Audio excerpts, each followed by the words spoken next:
श्री शिवाय नमस्तुभ्यम, हर हर महादेव। देखिए, जैसा कि आप सभी को पता है कि कल दिनांक 14 मार्च चैत्र मास के कृष्ण पक्ष की सप्तमी तिथि का दिन है।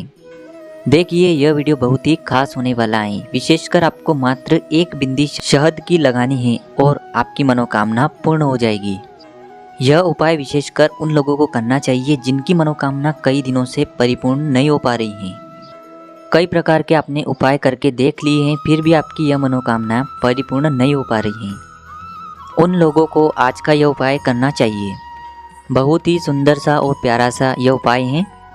अगर आपके जीवन में धन संबंधी परेशानियां हैं तो यह उपाय आपको करना चाहिए। यदि आपके घर में दुर्भाग्य बहुत ज़्यादा है, ग्रह कलेश बहुत ज़्यादा है, तब भी यह उपाय आपको करना चाहिए।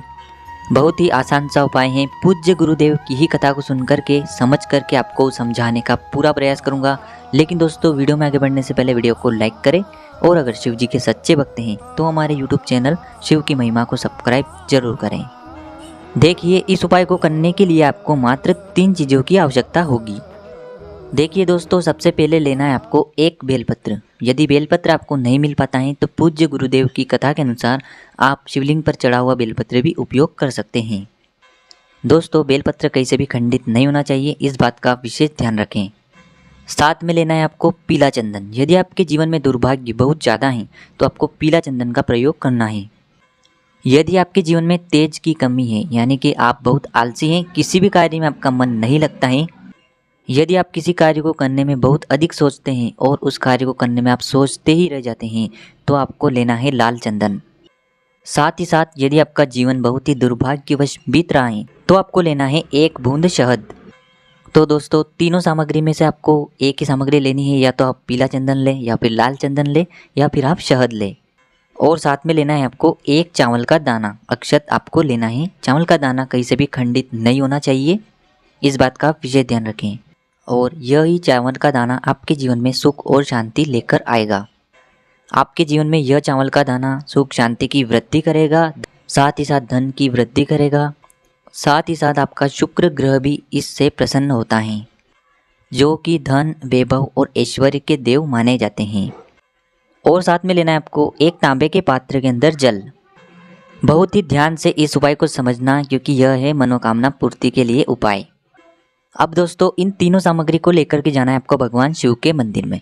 दोस्तों, हो सके तो यह उपाय आप सूर्यास्त के बाद ही करें, लेकिन यदि आप किसी कारणवश नहीं कर पाते हैं तो इस उपाय को आप सुबह से लेकर शाम तक किसी भी समय कर सकते हो।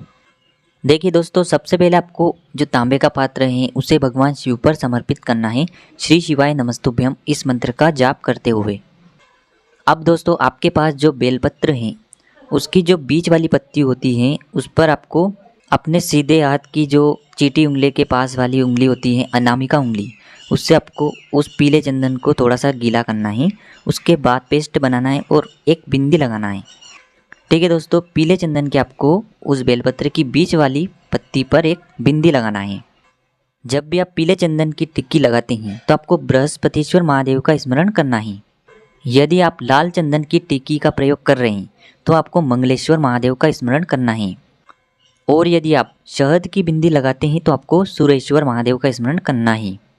दोस्तों, आपको इन तीनों सामग्री में से केवल एक ही सामग्री की बिंदी लगाना है, तीनों की नहीं लगाना है। ठीक है दोस्तों, जो यह बिंदी लगाएंगे आप, वो आपको चिकने वाले भाग पर ही लगानी है बेलपत्र की। ठीक है दोस्तों, अब जो आप अपने साथ एक चावल का दाना लेकर के आए हैं उसे आपकी जो भी मनोकामना है, जो भी आपकी इच्छा है, और दोस्तों यह जो चावल का दाना है आपको शिवलिंग पर समर्पित नहीं करना है। आपने जो बेलपत्र के ऊपर एक बिंदी लगाई थी तीनों सामग्री में से एक सामग्री की, उसके ऊपर ही आपको ये चावल का दाना चिपका देना है। ठीक है दोस्तों, इस प्रकार से आपको यह चावल का दाना भी उस बेलपत्र पर चिपका देना है। अब आपको यह बेलपत्र अपने सीधे हाथ में रखना है और वापस से आपको आपकी मनोकामना बोलना है। और आपकी मनोकामना को बोलते हुए इस बेलपत्र को आपको शिवलिंग पर समर्पित कर देना है। दोस्तों, बेलपत्र को आपको उल्टा समर्पित करना है, यानी कि जो चावल वाला भाग है और बिंदी वाला भाग है वो शिवलिंग पर स्पर्श होना चाहिए। इस प्रकार से आपको ये बेलपत्र समर्पित करना है। देखिए दोस्तों, यह उपाय आपको कुल 5 बार करना है, यानी कि आपको सबसे पहले ये उपाय मंगलवार के दिन करना है, उसके बाद आपको सोमवार के दिन करना है, फिर प्रदोष तिथि पर करना है और फिर मासिक महाशिवरात्रि पर करना है। इस प्रकार से इन तिथियों पर आपको ये उपाय कुल 5 बार करना है। दोस्तों, उपाय से जुड़ा अगर कोई सवाल पूछना है तो आप हमें कमेंट में पूछ लें। उपाय को करते समय किसी भी प्रकार की गलती न करें। श्री शिवाय नमस्तुभ्यम। हर हर महादेव।